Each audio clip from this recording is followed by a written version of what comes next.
सम्मानित साथियों, नमो बुद्धाय, जय भीम। हमेशा की भांति एक बार पुनः हम लेकर उपस्थित हो चुके हैं आज का डॉक्टर अंबेडकर संदेश। इससे पहले कि आज का डॉक्टर अंबेडकर संदेश हम आपके समक्ष प्रस्तुत करें, आज गणतंत्र दिवस की हार्दिक शुभकामनाएं। क्योंकि जब ये वीडियो आपको मिलेगा 26 जनवरी 2024 को, आज भले को हम रिकॉर्ड कर रहे हैं एक दिन पहले ही, लेकिन 26 जनवरी गणतंत्र दिवस की आपको हार्दिक शुभकामनाएं। और निश्चित रूप से आज का डॉक्टर अंबेडकर संदेश इस सुनहरे अवसर पर बेहतरीन होने वाला है, क्योंकि बाबा साहब का क्रांतिकारी स्पीच जो बाबा साहब ने 26 दिसंबर 1939 को दिया था स्वतंत्र लेबर पार्टी के आयोजन में। पिछले डॉक्टर अंबेडकर संदेश में आपने सुना ही होगा, तो उसमें हमने आपको बताया था कि किस तरह 26 दिसंबर को बाबा साहब के दो स्पीच होते हैं, एक सुबह 10 बजे बेलगांव में, और आज का जो ये स्पीच है ये शाम मीटिंग में बेलगांव में ही बाबा साहब स्पीच देते हैं। और ये यूँ कहें कि प्योर राजनीतिक भाषण है बाबा साहब का, लेकिन आज का ये स्पीच बेहद क्रांतिकारी है। अंत तक जरूर सुनिएगा सम्मानित साथियों। यदि आपने अभी तक हमारे इस चैनल आवाज़ का ऑफिशियल को सब्सक्राइब नहीं किया है तो अभी सब्सक्राइब कर लें, ये हमारा आपसे निवेदन है।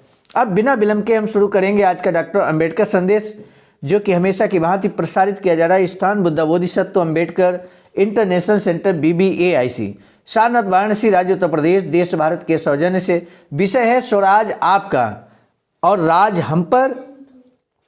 यही बात आगे चलकर मानवर कांशीराम साहब कहते हैं कि वोट हमारा राज तुम्हारा नहीं चलेगा।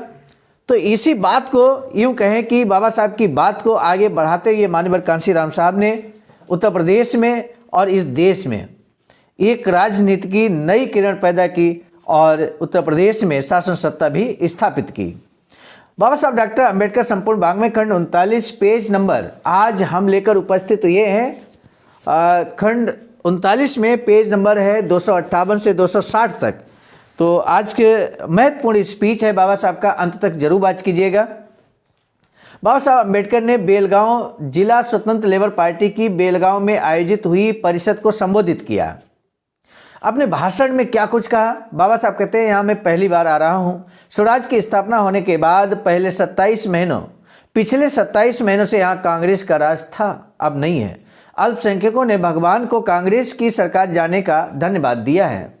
हालांकि कई लोग ये भी कह रहे हैं कि 22 तारीख को जो भी हुआ वह देशद्रोह है, ये कार्यक्रम स्वराज की राह का अड़ंगा है, ऐसा भी कहा जाता है। लेकिन मुसलमान, अस्पृश्य, पारसी आदि सबने संगठित होकर राजकाज के बारे में शिकायत की है और न्याय की मांग की है। शिकायतों के बारे में पूछताछ करने भर की हमारी मांग है और हमें देशद्रोही करार दिया गया। व्यापक नजरिए से सोचें तो उसमें 3 महत्वपूर्ण सवाल हैं। पहला, हिंदू मुसलमानों के एक हुए बगैर संभव नहीं है। दूसरा, केवल हिंदुओं के बारे में सोचें तो उसमें ब्राह्मण और ब्राह्मणोत्तर के कई भेद हैं। तीसरा जो भेद है वो हिंदू अस्पृश्यों की लड़ाई है। कुछ लोग कहते हैं कि ये सवाल स्वार्थ से उपजे हैं, लेकिन ऐसा नहीं है, इनकी गहरी जड़ें हैं। कांग्रेस का कहना है कि राष्ट्र की सत्ता अपने हाथ में रहे। फिर आपने मुस्लिमों के लिए क्या किया? हिंदू मुसलमानों के बीच बड़ी दुश्मनी है, आज से पहले कभी वह इतनी बड़ी नहीं थी। मुसलमानों को लगता है कि हिंदुओं के राज में रहना ही नहीं है, उन्हें लगता है कि हिंदुस्तान के 2 टुकड़े होने चाहिए। इसके लिए कौन जिम्मेदार है? कांग्रेस जिम्मेदार है। स्वर्गीय तिलक को मुस्लिमों से प्रेम नहीं था, लेकिन जैसे ही पता चला कि मांटेगू साहब हिंदुस्तान आ रहे हैं, उन्होंने मुसलमानों से कहा कि आपको जो चाहिए वह सब हम आपको देते हैं। ये कहकर उन्होंने लखनऊ पैक्ट करवाया। लेकिन आज कांग्रेस के लोग क्या कर रहे हैं? लेन देन की कोई बात तो ये करते ही नहीं है। अब ब्राह्मण गैर ब्राह्मण विवाद क्या ये खत्म हुआ है? सबको सम्मान के पद मिल रहे हैं। इस बात का यकीन कांग्रेस में गए हमारे मित्र राव बहादुर आंगड़ी देंगे क्या? वे आज यहाँ उपस्थित हैं, आप चाहें तो उनसे पूछ सकते हैं। कांग्रेस के 7 प्रांतों में मुख्यमंत्री ब्राह्मण हैं और हमारे इलाकों में 7 मंत्रियों में से 3 ब्राह्मण हैं, एक मराठा, एक पारसी और एक जैन है। अब हम नौकरियों के बारे में सोचें। मुंबई इलाके के राजस्व विभाग को लीजिए, उसमें सभी ब्राह्मण ही हैं। मामलतदारों का उदाहरण लीजिए, मुसलमान इलाकों में केवल 188 मामलतदार हैं, लेकिन जात के हिसाब से देखें तो ब्राह्मण है 83, बनिया 11, मुसलमान 23, मराठे 18, लिंगायत 10 और ढोर 1 ही माल कलकरी यानी कुल 35 हैं, जिनमें 20 ब्राह्मण हैं, 2 बनिए हैं, 5 मुसलमान हैं, 3 मराठा और अन्य जातियों के 43 हैं और अन्य 5 हैं। हेड क्लर्क 217, जिनमें से 111 ब्राह्मण हैं, 50% से भी ज़्यादा, 12 बनिया, 10 प्रभु हैं, 14 इस्लाम है, 14 मराठा है, 7 लिंगायत और अन्य 49 है। महालकड़ी और हेड क्लर्कों में एक भी अस्पृश्य कैबिनेट ब्राह्मण नहीं है, पूरा के ही हाथों में है। असेंबली के 175 में से 52 सदस्य ब्राह्मण हैं। पहले कितने ब्राह्मण थे? क्या कांग्रेस ने ब्राह्मण गैर ब्राह्मण विवाद खत्म किया है? अस्पृश्यों के बारे में तो न ही पूछें, केवल ठगी चली है। गांधी ने आमरण अनशन किया, महात्मा अगर चला जाता तो दुनिया उजड़ नहीं जाती, लेकिन सुलह करने के लिए दबाव डाला गया। मैंने सुलह की और संयुक्त चुनाव क्षेत्र में शामिल हुआ, लेकिन सुलह करते वक्त उन्होंने 15 के बदले 16 तक जगह नहीं दी। उल्टे चुनाव के समय मेरी कुछ सीटें कम कर दी गईं, लेकिन अस्पृश्यों के लिए जो जगह थी उन पर अस्पृश्यों को चुनाव लड़ने नहीं दिया। इसी कारण मुसलमानों को कांग्रेस पर भरोसा नहीं है। ये कांग्रेस का ही पाप है। उन्होंने मंत्रिमंडल में अल्पसंख्यकों को नहीं लिया। हमारे खिलाफ उम्मीदवारों को खड़ा कर उन्होंने 4 लोगों को जिताया, लेकिन उनमें से किसी को उन्होंने मंत्रिमंडल में जगह नहीं दी। क्यों? वो तो कहते हैं कि वे नालायक हैं। फिर अपने नालायकों को क्यों चुना? मैं मंत्री बनना नहीं चाहता, मुझे मंत्री पद का लालच नहीं है, मैं अपने समाज के लिए मरना चाहता हूं। ये बहुत बड़ी बात बाबा साहब यहां कहते हैं, अपने समाज के लिए मरना चाहता हूं। ये बात यहां पर बाबा साहब की हमें ध्यान रखनी होगी। मैंने ही गवर्नर से विनती की कि अल्पसंख्यकों को मंत्रिमंडल में लें, क्योंकि जिसके हाथ में अधिकार होता है वही सत्ताधीश होता है। कलेक्टर, मामलतदार आदि लोग मंत्रिमंडल के कागजों को कहाँ मानते हैं? इसीलिए हमारी लड़ाई अधिकार पाने के लिए है। मुसलमानों के मंत्रिमंडल जिन प्रांतों में है वहां केवल मुसलमान सदस्यों की बहुलता के बावजूद उन्होंने सम्मिश्र मंत्रिमंडल बनाए हैं। ये संतोष की बात है। बंगाल के मंत्रिमंडल में 2 अस्पृश्य दीवान हैं, असम में 1 अस्पृश्य दीवान है और पंजाब में 2 पार्लियामेंट्री सचिव हैं। दीवान पद की जिम्मेदारी लेने के लिए कोई तैयार नहीं थे, इसलिए उन्होंने 2 सचिव नियुक्त किए। सिंध के बारे में पूछना ही क्या, वहां अस्पृश्य नहीं है। कांग्रेस वालों को इस बात में शर्म नहीं आनी चाहिए। कांग्रेस वालों को इस बात में शर्म आनी चाहिए, जो नालायक हैं उनसे इस्तीफा लेकर उस जगह आप किसी लायक व्यक्ति को क्यों नहीं ठोक कर लाते हैं। हम उसकी राह में अड़ंगा नहीं बनते। अगर नियम है कि कांग्रेस के प्रतिज्ञा पत्र पर हस्ताक्षर किए बगैर किसी को मंत्रिमंडल में नहीं लेना चाहिए, तो फिर असम में बिना प्रतिज्ञा के मंत्रियों को क्यों लिया गया? क्या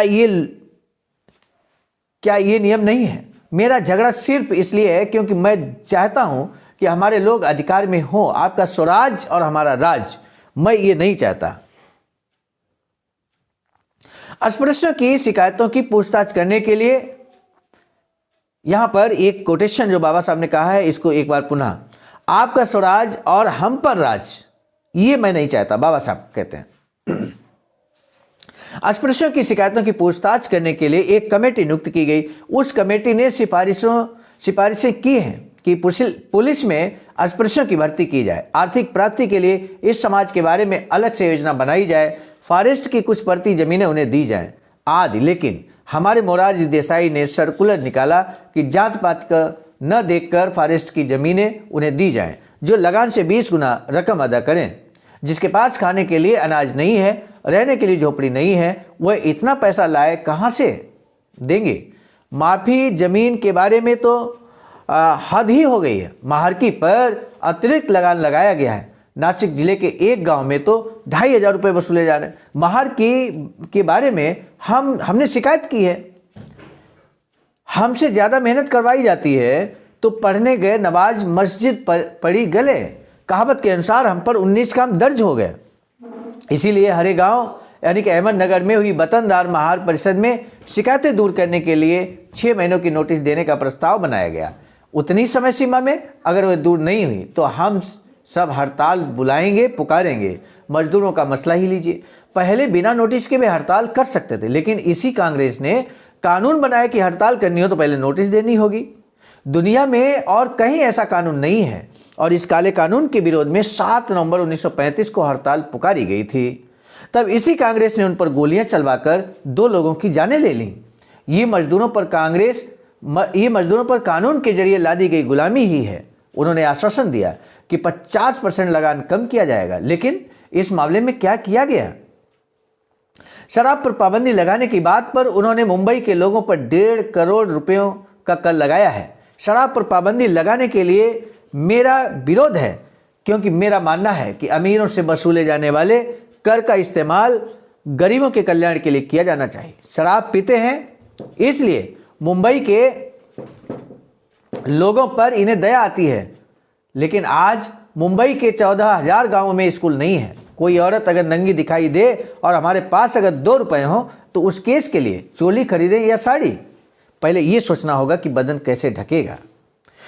इन्हें मुंबई के लोगों की चिंता है, लेकिन लाखों कोलंबों का क्या? इसीलिए कहता हूं कि इनकी राजनीति में किसी का फायदा नहीं। हमारी स्वतंत्र लेबर पार्टी न्यायपूर्ण है और सत्य का साथ देने वाली। मैं अपने समाज के लिए मरना चाहता हूं, लेकिन बिल्ली और चूहा इकट्ठा नहीं रह सकते। एक ही टोकरी के नीचे हम रात में अगर बिल्ली और चूहे को ढककर रखेंगे तो सुबह क्या दिखाई देगा? गांधी और कंपनी का अब दिवाला निकलने वाला है। उनके पास काफ़ी पैसा है, इसलिए वे बार बार सेव गांव जाते हैं। कोई प्रस्ताव बनवाकर इसे टाइम्स ऑफ इंडिया में प्रकाशित करो तो काम हो गया। हमारे पास पैसा नहीं है, इसलिए हम जोन टिकट के बारे में कहीं जा नहीं सकते। लकड़ बग्गे के डर से बकरियां अगर भेड़िए के साथ मिल जाएंगी तो क्या उनका हित होगा? अंग्रेजों के साथ आपकी सच्चाई की लड़ाई हो तो आप कौरव पांडवों की तरह 105 होकर लड़ें। हम कंधे से कंधा मिलाकर लड़ेंगे, लेकिन गांधी मानो अंग्रेजों को कोई सीआईडी पुलिस मिली हो जैसा लगता है। सफ़ेद टोपी देखो तो दिल डर से धक हो जाता है, लेकिन उगा हुआ सूरज भी डूब जाता है। इसीलिए संगठन कीजिए। यानी कि अंततः बाबा साहब ने यहाँ पे संगठन पर विशेष बल दिया है। सम्मानित साथियों, पहला प्रश्न है, बाबा साहब डॉक्टर भीमराव अंबेडकर ने अपने जीवन का क्या उद्देश्य का वर्णन किया? बाबा साहब डॉक्टर भीमराव अंबेडकर ने आर्थिक प्राप्ति के लिए और मुहावरे के उदाहरण से क्या मार्गदर्शन किया है? आप इन दोनों प्रश्नों में से किसी एक का या पूरे डॉक्टर अंबेडकर संदेश पर अपनी स्वयं की प्रतिक्रिया भी दे सकते हैं। आज का डॉक्टर अंबेडकर संदेश कैसा लगा जरूर बताइएगा। आज के डॉक्टर अंबेडकर संदेश को हम रोकने से पहले एक बार पुनः आप सभी को गणतंत्र दिवस की हार्दिक शुभकामनाएं प्रस्तुत करते हैं। सम्मानित साथियों, पुनः मिलेंगे नए डॉक्टर अंबेडकर संदेश में। तब तक दीजिए इजाजत। आप सभी को सादर नमो बुद्धाय। जय भीम।